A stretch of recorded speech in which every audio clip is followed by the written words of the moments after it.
Well, you know his face from the big screen and you know his catchphrase, all right, all right, all right. And you're about to know a whole lot more about Matthew McConaughey now that he's released his memoir, Green Lights. This book is dog-eared from beginning to end for me. So Matthew joins us now to talk about the book, which originated, Matthew, as journal entries from over the past 36 years, which is amazing. What made you the type of kid that was sort of documenting all this stuff from such a young age? Good question. Yeah, so at 14, when I looked back at my diary, I started keeping a journal then. I think my journal entries were like every other teenager's journal entries. You know, why did Gretchen break up with me? Why am I getting these pimples on my face? That kind of stuff, you know, trying to figure stuff out, right? And then I continued writing, was always asking similar questions that I'm asking now. What are we doing here? What's it all? What matters? Who am I? Who do I want to become, etc. All of these little notes and entries sort of have to do with the title. So the title's Green Lights. Please explain to us what that means to you. Sure. So green lights in life, we love them. They say go. They affirm our way. Proceed. More, please. Yes. Freedom. Carry on. We love those, right? The yellow and red lights, the crises or hardships or interruptions or interventions or problems that we face, we don't really like those. They're hard. They make us take a minute of introspection, or they slap us in the face, or they stop us in our tracks, or whatever. They can come in any kind of hardship. Even death would be a major red light. But I found that even the red and yellow lights in our life, there's usually a lesson in them that we're there to learn. Either now, tomorrow, later, on our deathbed, or sometime. But there's a lesson in them that will reveal their green light asset in their red and yellow color. Central theme that I found in going back through those 36 years of journals, of way I've seen things, ways I've dealt, things that have paid off for me, things that didn't pay off, and why. Okay. Now, the other thing that jumped out at me was when you were a film student and you were this, you know, frat boy with the film kids, and you sort of leaned into who you were, and that is a situation that I think a lot of young people would have a hard time doing. So in terms of giving advice to other young people, what do you think made you so self-possessed at such a young age? Right. Well, so 18, 19, even before that, I mean, teens all the way up through early 20s and even beyond for some people, it's hard to know who the heck we are, what we want to do in life. And while that's continually a hard question to answer, what I proper in the book is say, hey, well, if you don't know who you are, don't know exactly what you want to do, just start a process of elimination of getting rid of the things that you're not.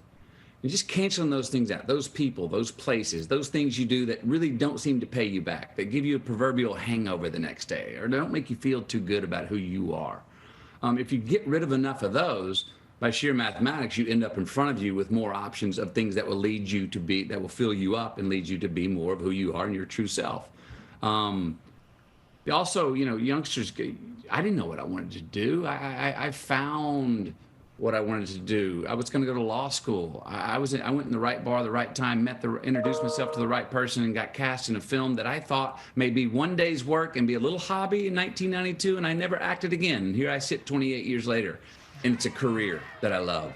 So go forward in, you know, in what it is you think you want to do, or at least put yourself in a position to chase something that you have an innate ability for. I think that would be the thing. Take time to say, what is my personal innate ability, and how and am I willing to go work and educate myself to feed that innate ability? Then you have a chance of not only having a job, but also maybe doing something that you get off doing, that you like doing, that you kind of maybe look forward to Monday morning. Because you like, you know, we do something, if we do something well, we like to do it over and over again because it feels good to do something well. So I'm not saying that everyone out there can just chase and do what you love, because I think if everybody only did things that they love to do, we'd have a very high unemployment rate. So sometimes it's about doing something that maybe you don't love, but you're gonna learn a way to be good at it, and being good at something can also help you learn to like it, respect it, and maybe love it. Okay, well, let's talk about what you were a very good actor, but we knew you as the romantic comedy lead, and you made a very distinct decision that you needed to move away from that. And you put your foot down, and you got so many offers, rom-com, rom-com, rom-com, and you were like, no. So when you're in a situation like that, and you're seeing money fly out the window, and, you know, Hollywood is saying, Matthew, we need you to be this person that we want you to be. How do you keep saying no to that? And what was going through your mind at that moment to keep you in that space where you could be true to what you needed? Right. Well, for me, it was all about just when I made the decision. It was fait accompli. After I made the decision, no. There was no number, meaning no amount of money that could have come to me at that after I made the decision. I was fully committed to the decision. There's no amount of money that could have brought me back. Even that $14.5 million offer I got offered and ended up saying no to. So in the 2 years where I didn't get work, I really trusted, and I had my wife there that I had before I made the decision. We said, this is going to be hard. You're going to get wobbly. You're not going to be working. You're going to be feeling insignificant. You're going to lose confidence. You're going to be wondering, who the hell am I? What's my future? Why did I do that? Do I regret this? But trust it. We're going to stick to it. And let's trust that there's a light, a green light at the end of this proverbial tunnel. If we endure, so it was an endurance test is really what it was for me. By taking a sabbatical from Hollywood, and like you said, for 6 months, nothing but rom-coms come in. And then after I said no to that really, really big offer, that sort of sent, I could feel it, it sort of sent a message to Hollywood that goes, oh, McConaughey's not bluffing. He's really not doing it, so we're not going to send him anymore. And then nothing came in at all for the next 14 months. It was wobbly. I had some things to keep me grounded, though. Camilla and I just had our first newborn.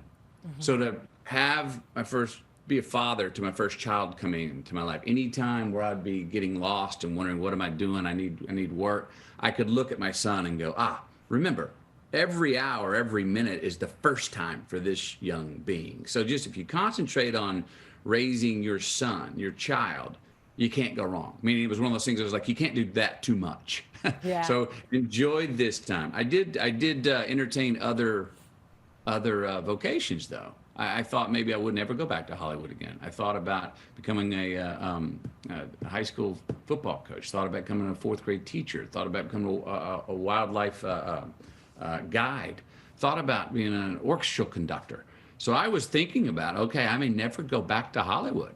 But luckily, 20 months later, I became a new good idea for the kind of roles, the dramas that I was looking for.